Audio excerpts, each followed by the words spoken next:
Hello बच्चों, online शिक्षण में आप सभी का स्वागत है। आज हम लोग कक्षा 8वीं का हिंदी विषय यानी हिंदी बाल भारती का दूसरा भाग यानी दूसरे भाग में दूसरा पाठ चप्पल पढ़ेंगे। चप्पल में लोगों ने 2 वीडियो के माध्यम से पाठ को पढ़ा है। आगे स्वाध्याय और कुछ शब्दार्थ जानेंगे। चलो देखते हैं। पहले हम लोग शब्दार्थ देखेंगे। शब्दार्थ यानी शब्दों के अर्थ कुछ हमें जान लेना है। जैसा शब्द है यातना। यातना यानी कष्ट, जो है तकलीफ जो होती है आदमी को, उसे यातना कष्ट तकलीफ कह सकते हैं। क्रिटिकल, क्रिटिकल इंग्लिश शब्द है, बहुत कठिन होना, परिस्थिति बहुत ही खराब होना, ऐसा क्रिटिकल कहते हैं। पहल दहलना, दिल दहला देने वाला, ऐसा सुनते हैं, यानी डर से कांप जाना। पुश करना, ये अंग्रेजी शब्द है, इंग्लिश शब्द है। पुश करना यानी धक्का देना, आगे की तरफ धक्का देना। खामोशी, खामोश रहना यानी चुप रहना, चुप्पी। खामोशी यानी चुप्पी। आंत, आंत यानी जो आपके पेट के अंदर होती है, आंत यानी हथौड़ी भी कहते हैं। पेशेंट्स, पेशेंट जो है सामान्य रूप से आप पेशेंट जानते हैं, डॉक्टर पेशेंट यानी पेशेंट यानी मरीज। करेजसली, करेज, करेज शब्द का अर्थ है जो इंग्लिश शब्द है करेज यानी साहस। करेजली, करेजसली यानी साहसपूर्ण। बिहेव, बिहेव, बिहेवियर यानी व्यवहार। बिहेव यानी व्यवहार, इंग्लिश शब्द है। आर्टिफिशियल, आर्टिफिशियल भी इंग्लिश शब्द है। आर्टिफिशियल कोई चीज़ें जैसे बनावटी होती हैं, कोई जो है प्राकृतिक चीज है, कोई रियल चीज है, और कोई चीज बनावटी है, तो आर्टिफिशियल यानी बनावटी।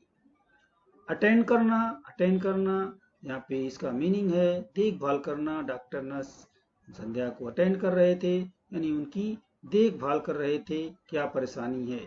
अदायगी, भुगतान करना, चुकता करना। स्टेबलाइज करना, स्टेबलाइज होना यानी स्थिर होना, कि उसमें स्थिरता आ जाए। रिकवरी, रिकवरी यानी कि कोई खाली चीज है उसको पूरा करना, तो पूर्तता करना। धरातल यानी पृथ्वी का जो ऊपरी सतह होता है उसे धरातल कहते हैं। आमदरफ्त, ये उर्दू शब्द है, इसका मतलब है आना जाना। सतह, सतह कह सकते हैं तल, ऊपरी भाग को यहाँ भी सतह तल कह सकते हैं। निरी, निरी यानी उदासीन भाव से। राहत की सांस लेना यानी जो है छुटकारा पाना। राहत थोड़ा सा शांति होना है, तो राहत की सांस लेना, किसी चीज से छुटकारा पा जाना, ये मुहावरा है।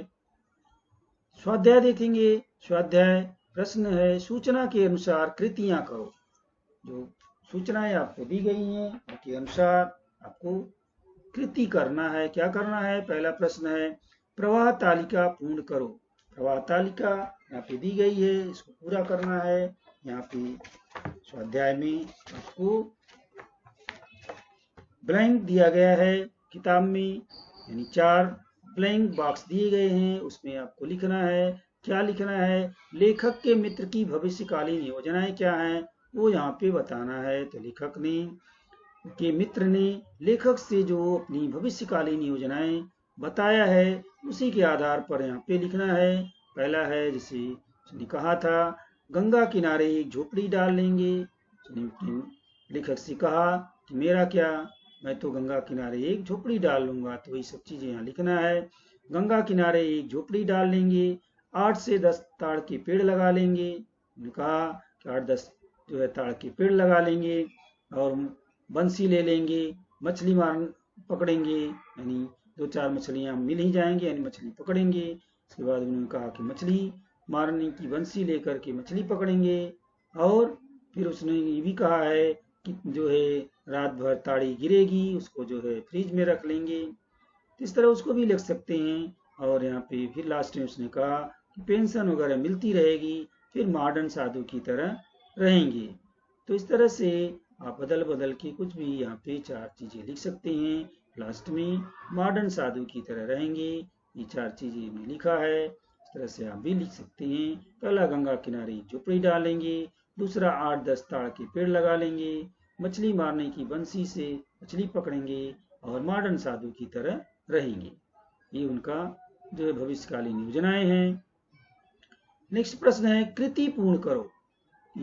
यहाँ पर भी कृति को पूर्ण करना है। स्ट्रेचर पर लेटे हुए बच्चे की स्थिति, जो बच्चा स्ट्रेचर पर ऑपरेशन के बाद लेटा हुआ था उसकी स्थिति क्या है, लेखक ने क्या बताया है, उसी के आधार पर इसका प्रश्न का उत्तर लिखना है। यहाँ भी 4 चीजें लिखनी है। तो उस समय बच्चे की स्थिति कैसी थी? बच्चा तो ऑपरेशन के बाद बेहोश था, तो बच्चा बेहोश था। दूसरा, उसके गालों और गर्दन के रेशमी रोएं पसीने से भीगे हुए थे, लेखक ने देखा है, बताया है। माथे पर बाल भी, माथे के पर भी जो बाल थे वो भी पसीने के कारण चिपके हुए थे। चौथा, ग्लूकोज की नली की सुई उसकी जो है थकी और दूध भरी बाह की धमनी में लगी हुई थी। उसके हाथों में ग्लूकोज की नली जो है, नली की सुई लगी हुई थी, जो कि उसका बाप यानी उसका पिता बोतल पकड़े हुए था। तो इस तरह से स्ट्रेचर पर लेटे हुए बच्चे की स्थिति बताई गई है। पहला हो गया बच्चा बेहोश था, दूसरा उसके गालों और गर्दन के रेशमी रोएं पसीने से भीगे हुए थे, तीसरा है माथे पर बाल भी पसीने के कारण चिपके हुए थे, चौथा है ग्लूकोज की नली की सुई उसकी थकी और दूध भरी बाह की धमनी में लगी हुई थी। नेक्स्ट प्रश्न है तीसरा, कारण लिखो। क्या कारण लिखना है? अंत में बच्चे के पिता द्वारा चप्पलें उठाना।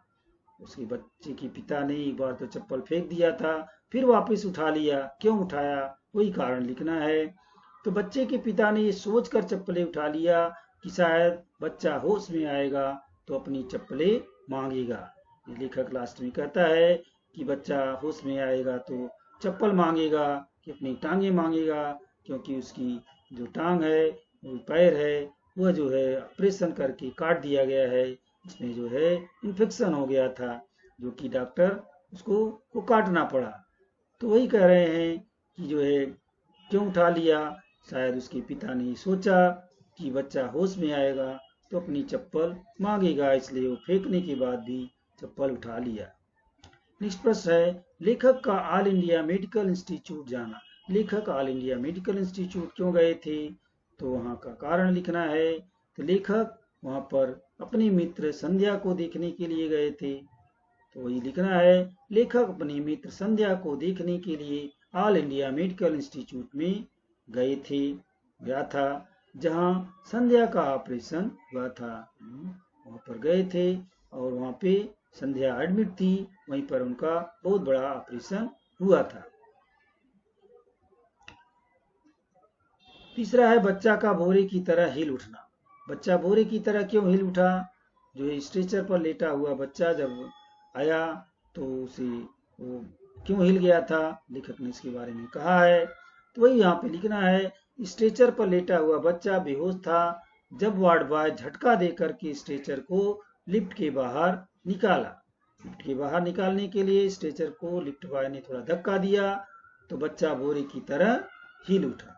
तो इस तरह से इसको लिख सकते हैं, बच्चा का बोरे की तरह हिल उठना। कारण क्या लिखेंगे? आप अपने से 1-2 लाइन और बढ़ा घटा सकते हैं। स्ट्रेचर पर लेटा हुआ बच्चा बेहोश था जब वार्ड बॉय झटका देकर स्ट्रेचर को लिफ्ट के बाहर निकाला तो बच्चा बोरे की तरह हिल उठा। नेक्स्ट प्रश्न है बच्चे के पिता द्वारा दूसरा हाथ ऊपर करना।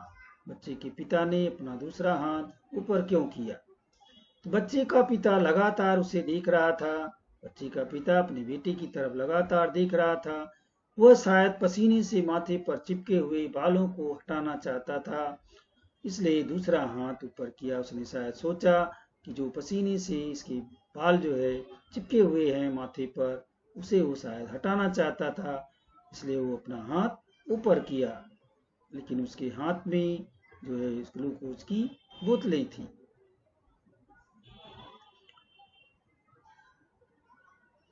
ऐसे प्रश्न तैयार करना है करो जिनके उत्तरों में निम्न शब्द हों। उत्तर जो शब्द दिए गए हैं वही उनके उत्तर होने चाहिए।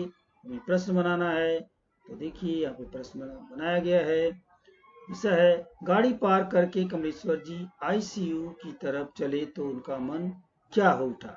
इस किताब में आया हुआ है एक कहानी के माध्यम से, वहीं पे इसका उत्तर आपको सटीक मिलेगा।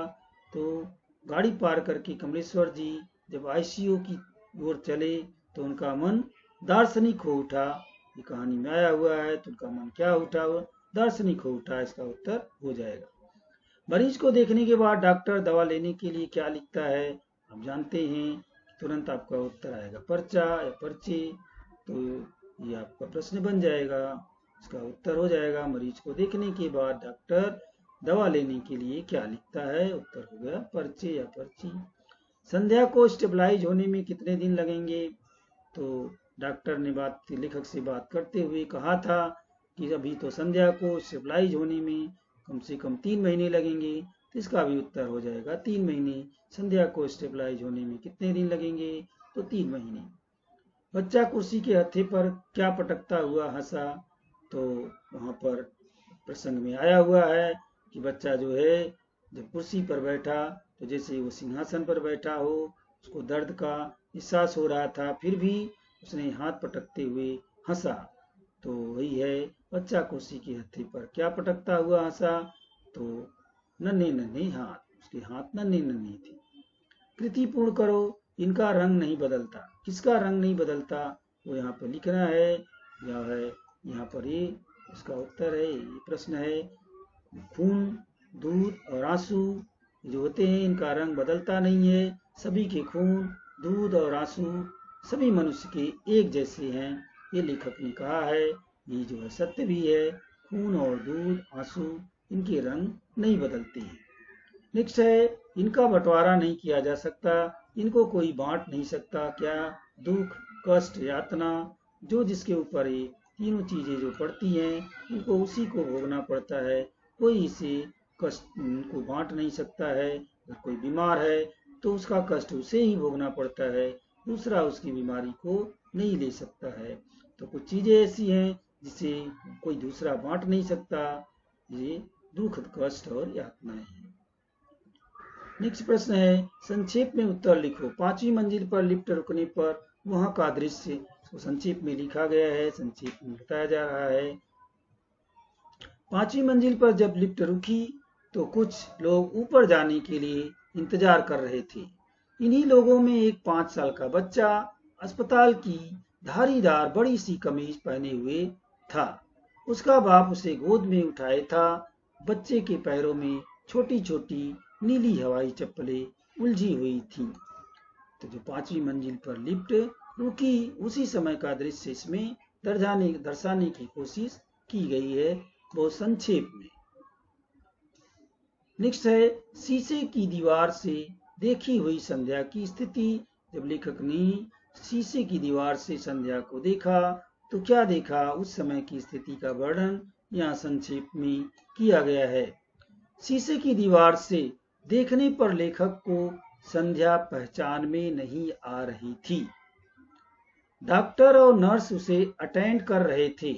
उसके शरीर में तमाम नलियां और मशीनें लगी थीं, जिससे उसे पहचानना मुश्किल हो रहा था। उस समय जब शीशे की दीवार से लेखक ने संध्या को देखा तो पहचान में नहीं आ रही थी, और उसे डॉक्टर और नर्स उसे अटेंड कर रहे थे, कुछ दिक्कतें थी उसको। उसके शरीर में लेखक ने देखा तो तमाम नलियां, मशीनें लगी हुई थी, क्योंकि वो जो है सिस्टम से, अब उसका सिस्टम काम नहीं कर रहा था, सब मशीन से ही उसे जिलाया जा रहा था, सब चीजें पहुंचाई जा रही थी। तो तमाम नलियां और मशीन उसके शरीर में लगी हुई थी, इसलिए उसे पहचानना मुश्किल हो रहा था। भाषा बिंदु, कुछ भाषा की चीजें हैं जिसे आप यहाँ पे देख सकते हैं। प्रश्न है, हिंदी मराठी में प्रयुक्त निम्न समोच्चारित शब्दों के भिन्न अर्थ लिखो। समोच्चारित यानी समान रूप से उच्चारित होते हैं शब्द, लेकिन मराठी में उनका अर्थ क्या होता है, हिंदी में अर्थ क्या होता है, ये जानना है। पहला शब्द है गज। गज शब्द हिंदी में ये हाथी शब्द का समानार्थी शब्द है, इसलिए यहाँ हाथी लिखा गया है। गज मापन की इकाई के लिए भी हिंदी में भी तो उपयोग होता है, लेकिन यहाँ पे क्योंकि हिंदी में इसका अर्थ हाथी भी होता है, इसलिए हाथी भी लिखा है। और मराठी में इसको मापन के साधन के रूप में उपयोग किया जाता है। कपड़े मापना, जगह मापना गज के रूप में मापा जा सकता है। त यानी तल। तल जो त होता है, तल हिंदी में होता है, और त का अर्थ मराठी में करार से है, किसी करार करना। ताक, ताक हिंदी में ताकना, देखना कह सकते हैं, और ताक मराठी में छाछ को कहते हैं। साल, साल यानी वर्ष, एक साल 2 साल, एक वर्ष 2 वर्ष कहते हैं। और साल मराठी में पेड़ के छिलके को कहा जाता है, तो पेड़ का छिलका। ताई, ताई ताऊ हिंदी में आप कहते हैं, ताऊ जी ताई जी। तो आप बड़े पिताजी को, अपने पिताजी के बड़े भाई को ताऊ, और अपनी बड़े पिताजी यानी बड़े पिताजी के बड़े भाई की पत्नी को बड़ी माँ कहते हैं। और दूसरा है बड़ी बहन, बड़ी बहन, बड़ी बहन को मराठी में ताई कहा जाता है। अवकाश, अवकाश यानी छुट्टी, बोलो थोड़ा देर। अवकाश यानी छुट्टी कहते हैं हिंदी में, और अवकाश मराठी में आकाश को कहा जाता है। खाली, खाली हिंदी में किसी चीज का खाली होना, यानी जो भरा नहीं होगा उसको खाली कहते हैं। खाली गिलास, खाली है। तो खाली से का मतलब यहाँ पे जो भरा नहीं होता है उसको खाली चीज कहते हैं। और मराठी में इसको अर्थ है खाली, यानी एक के नीचे एक कोई चीज रखी जाती है, उसको खाली कहते हैं। टीका, टीका लगाना, चंदन लगाना हिंदी में इसका मतलब होता है। उसी तरह जो है टीका इंग्लिश शब्द भी है, मराठी में इसको लस यानी टीका देना कहा जाता है। तो इस तरह से आज का सेशन यहीं पे समाप्त करते हैं। धन्यवाद।